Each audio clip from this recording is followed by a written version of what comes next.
Bonjour à tous et bienvenue dans cette vidéo de révision. Aujourd'hui, on s'attaque à un très gros morceau, la croissance économique. On en entend parler partout, tout le temps, mais concrètement, d'où est-ce qu'elle vient? Et surtout, quels sont les grands défis qu'elle nous pose aujourd'hui? C'est ce qu'on va décortiquer ensemble pour que vous soyez au top pour le prochain contrôle. Alors voilà notre plan de route. D'abord, on va chercher à comprendre les sources de la croissance, ensuite on verra comment le progrès technique vient booster toute la machine, puis on se penchera sur les deux faces sombres de la croissance, les inégalités et les limites écologiques. On verra ensuite comment on essaie de s'attaquer au problème environnemental, avec quels outils, et enfin on essaiera de comprendre pourquoi c'est si compliqué de se mettre d'accord au niveau mondial. Allez, on y va! Première partie donc. Pour comprendre comment une économie grandit, il faut d'abord regarder ce qu'il y a dedans, un peu comme les ingrédients d'une recette. Et ces ingrédients de base, on les appelle les facteurs de production. Il y en a deux principaux à retenir. Le premier, c'est le facteur travail. C'est tout simple, ce sont les gens qui travaillent, leurs bras, leur cerveau. Le deuxième, c'est le facteur capital. Attention, ce n'est pas que l'argent, c'est surtout le capital technique, les machines, les bâtiments, les ordinateurs, bref, tout le matériel qui nous aide à produire. Ok, donc on pourrait se dire, pour avoir plus de croissance, il suffit de mettre plus de travail et plus de capital. Eh bien, ce n'est pas si simple. Il manque un ingrédient secret, le plus important. C'est l'efficacité avec laquelle on combine le travail et le capital. Et ça porte un nom. La PGF, pour productivité globale des facteurs. En fait, la PGF, c'est un peu le signe qu'on devient plus intelligent dans notre façon de produire. On fait plus ou mieux avec les mêmes quantités de travail et de capital. Et regardez ce graphique, il est très clair. Il décompose la croissance du PIB, c'est-à-dire la richesse créée aux États-Unis. On voit bien la part qui vient du travail en plus, la part qui vient du capital en plus, et regardez la troisième barre, la PGF. C'est presque la moitié de la contribution du travail. C'est la preuve que ce qui compte, ce n'est pas seulement d'accumuler, mais surtout de savoir mieux utiliser ce qu'on a. La PGF, c'est vraiment le moteur de la croissance sur le long terme. Bon, cette PGF est super importante, on a compris. Mais la question logique, c'est, elle sort d'où cette efficacité? Comment est-ce qu'on devient plus productif? La réponse tient en un mot, l'innovation, qui génère ce qu'on appelle le progrès technique. Ce schéma est parfait pour comprendre l'enchaînement. Tout part d'une innovation. Une nouvelle machine, une nouvelle organisation, un nouveau produit. Cette innovation, c'est du progrès technique en action. Ce progrès nous permet d'être plus efficaces, donc il fait augmenter la productivité, notre fameuse PGF, et qui dit meilleure productivité dit plus de richesses créées, et donc de la croissance économique. C'est un vrai cercle vertueux. Alors attention, point très important, ne confondez jamais invention et innovation.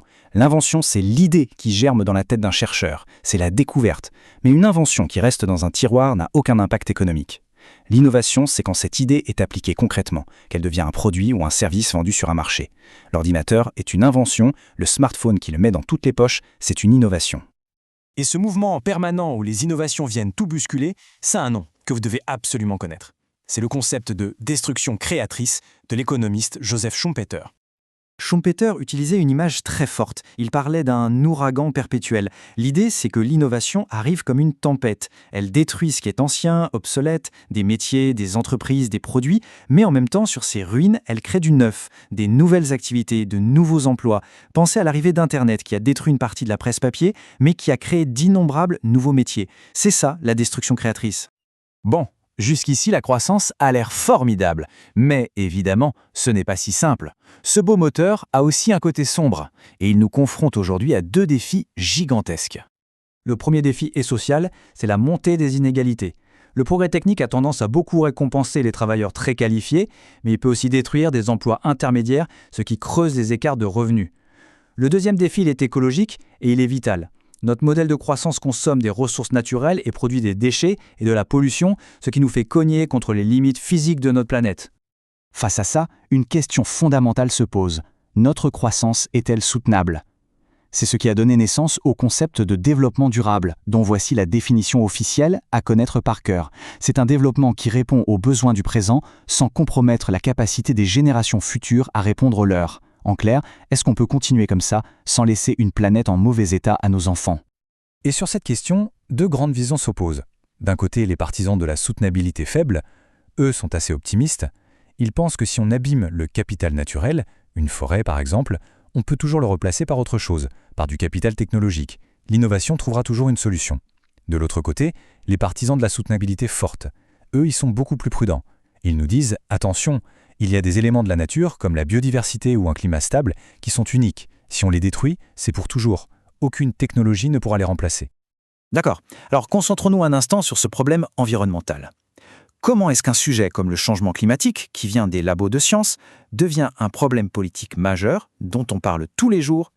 Eh bien, ce n'est pas automatique. C'est le résultat d'un processus complexe qui implique plein d'acteurs différents.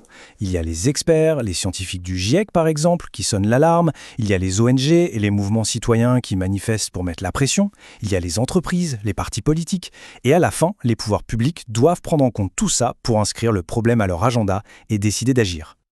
Et ce qu'il est crucial de comprendre, c'est que pour un problème mondial comme le climat, l'action doit se faire à tous les niveaux en même temps. Il faut une cohérence entre ce qui est fait au niveau local, dans votre ville, au niveau national, au niveau européen et bien sûr au niveau mondial. C'est un vrai puzzle. Ok, imaginons que les gouvernements aient décidé d'agir. Concrètement, qu'est-ce qu'ils peuvent faire? Quels sont les outils à leur disposition pour lutter par exemple contre la pollution? On peut les regrouper en 3 grandes familles. D'abord, la réglementation. C'est l'outil le plus direct. L'État impose des règles, des normes, des interdictions. C'est efficace, mais souvent rigide. Deuxième outil, le marché de quotas d'émissions. Là, l'État fixe un plafond de pollution totale et distribue des droits à polluer aux entreprises. Celles qui polluent moins que leurs quotas peuvent vendre leurs droits en trop à celles qui polluent plus. Enfin, troisième outil, la taxation. On met une taxe sur ce qui pollue, comme la taxe carbone. C'est le fameux principe du pollueur-payeur. L'idée est d'inciter à polluer moins en rendant la pollution plus chère, mais ça peut avoir des conséquences sociales difficiles. On arrive à notre dernière partie et peut-être la plus frustrante. On a conscience du problème, on a les outils pour agir, et pourtant, au niveau mondial, ça coince. Pourquoi est-ce si difficile de se mettre d'accord? La difficulté vient de la nature même du climat. En économie, on dit que le climat est un bien commun mondial, et ça change tout. Un bien commun, ça a 2 caractéristiques. D'abord, la rivalité. Si j'utilise une partie du bien, il y en a moins pour les autres. Pensez à un stock de poissons. Chaque poisson que je pêche ne pourra pas être pêché par quelqu'un d'autre. Mais, et c'est le point clé, il y a aussi la non-exclusion. Il est impossible ou trop coûteux d'empêcher quelqu'un d'accéder à ce bien. On ne peut pas mettre une clôture autour de l'atmosphère. Et cette situation, ça crée le fameux problème du passager clandestin. Comme tout le monde profite d'un climat stable, chaque pays a individuellement intérêt à ne rien faire et à attendre que les autres fassent les efforts qui sont coûteux. Chacun veut profiter des bénéfices sans payer les coûts. Et bien sûr, si tout le monde raisonne comme ça, personne n'agit et le bien commun se dégrade. C'est le cœur du blocage des négociations climatiques internationales.